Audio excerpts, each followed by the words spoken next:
Welcome to Cyber Shorts, a LinkedIn Live series brought to you by Secureworks.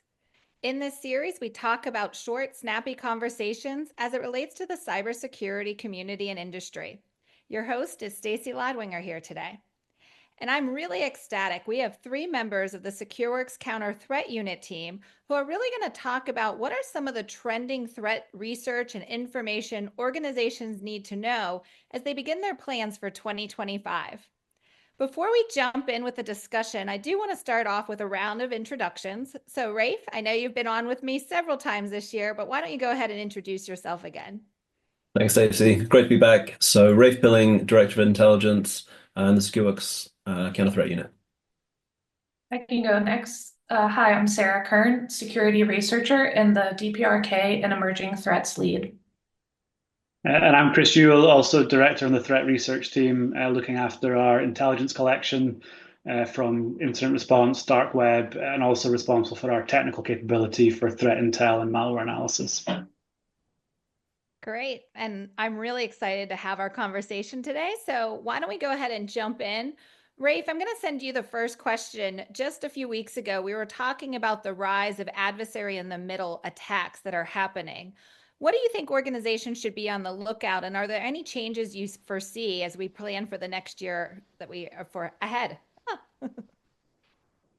So just to refresh people on that, the adversary in the middle style, certainly for the phishing perspective, the adversary in the middle style attack differs from traditional phishing in that with a traditional phishing attack, the threat actor sets up a fake website designed to capture credentials and in some cases the multi-factor authentication codes that a user might submit. Whereas the adversary in the middle model, they set up a server through which the users or the target their communications are routed through this server controlled by the threat actor and onto the legitimate service. And this can be a fully encrypted sort of, or appear to be a fully encrypted end-to-end session. The target then goes through and authenticates with that site, including going through the multi-factor authentication process. And the end result is an authenticated session token produced by that remote site. However, because the threat actor has been able to take that middle position with their reverse proxy server, they can capture that token and reuse it to hijack that user session and log in as if they were that user. And we've been seeing this type of attack increase in prevalence in 2024 because of the increased rollout of multi-factor authentication, and threat actors are just trying to find ways to get around that and continue to compromise accounts even with multi-factor rolled out. And I'll jump in there. The flip side of that as well is we've seen a fairly big increase in interest in what's been called phishing resistant multi-factor authentication. So I know we've had a number of customers ask us about it, and we're expecting that to continue to grow next year.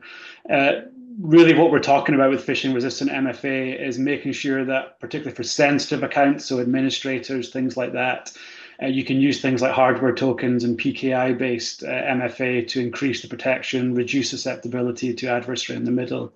There's a great white paper that CISA put out on it, so definitely that's a good reference to look out for, but something we expect to grow in the next year.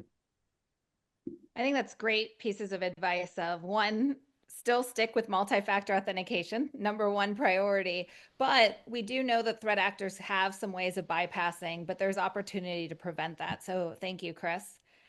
So actually, Chris, let's turn back to you. I don't think we can talk about trending topics or technology and not reference the world of AI. How do you see AI being used with threat actors, and what should organizations be on the lookout for? Yeah, so it continues to be a buzzword. We're getting asked about it all the time.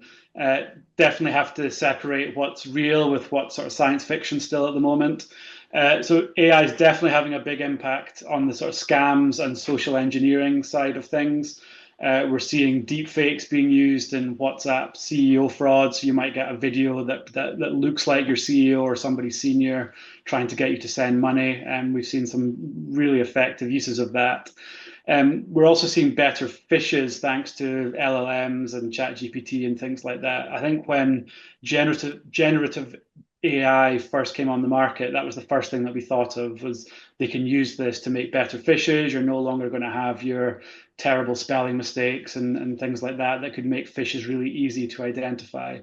And while we are seeing those better fishes, we're also finding that we're able to detect that. So there are models emerging that allow us to identify LLM generated content. So there's definitely a little bit of an arms race going on there.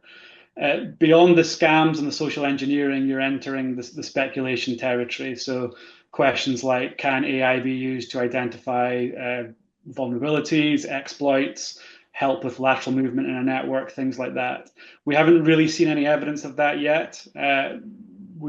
It's possible in the next year we might see things appear that could help a threat actor with that.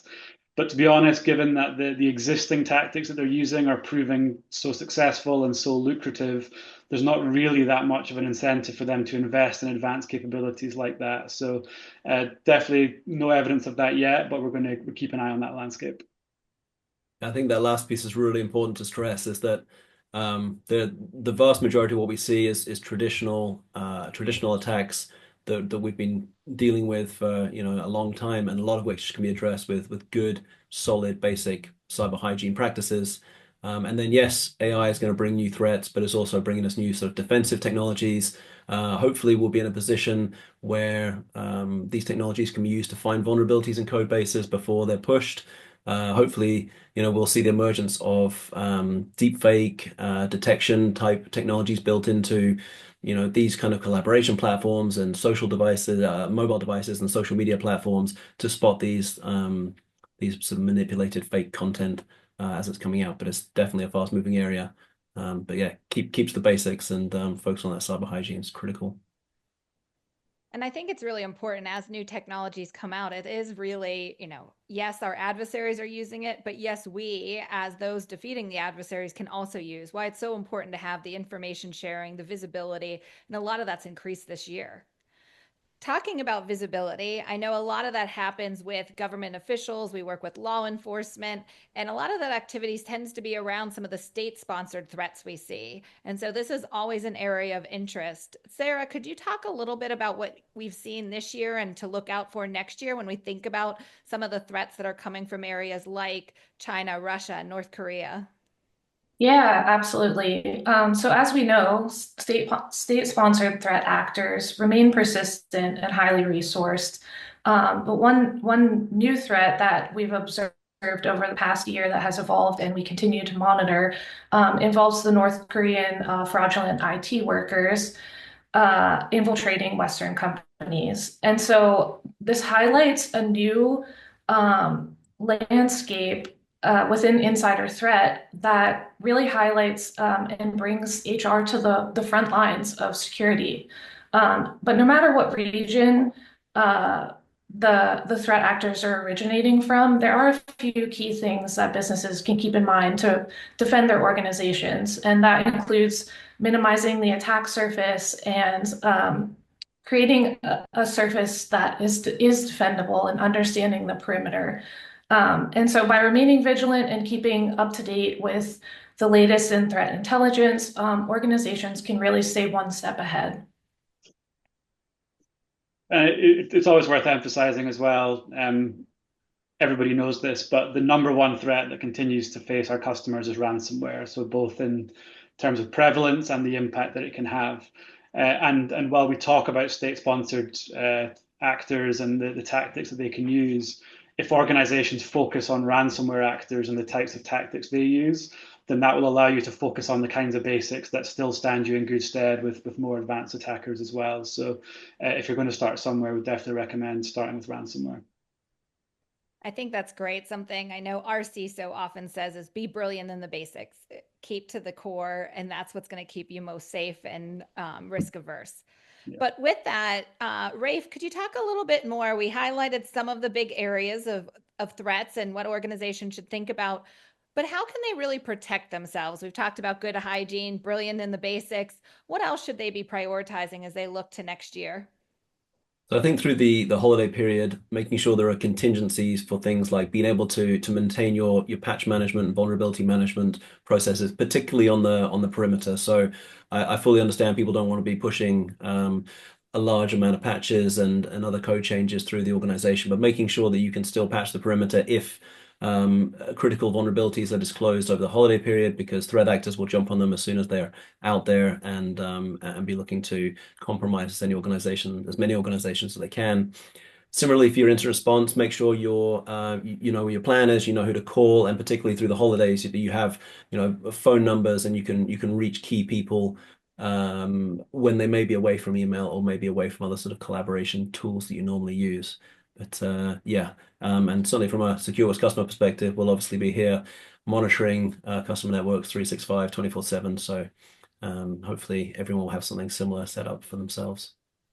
Yeah, I'd like to add to that. So I think it's important to keep in mind that securing your business is not a one-time activity, and it really takes a layered and continuous approach. I think that's great, both Rafe and Sarah really picking on that layered approach, right? It is making sure that we've talked a lot today. It's about having your patch management strategy and really attacking your vulnerabilities quickly and swiftly. It's about having multi-factor authentication. It's about having that 24/7, 365 days a week monitoring. And I think those are all things that can help organizations really make sure they stay secure today and in the future. Well, Rafe, Sarah, and Chris, thank you so much. Honored that this is probably our last Cyber Shorts of the year, and I get to have all three of you here as guests. If there is anyone out there that is either unfortunately hit with a ransomware or other attack and need help, Secureworks has our full incident response team that is available all through the holiday. But also, if you are interested in learning more, how can you really prevent, detect, and respond to threats? Secureworks really combines that human expertise that you saw today with our AI-powered SaaS platform so that we can really help organizations defend against the adversaries. So for all that joined in today, thank you. And for all those that may listen to the recording, we really hope everyone stays safe as we go through the new year.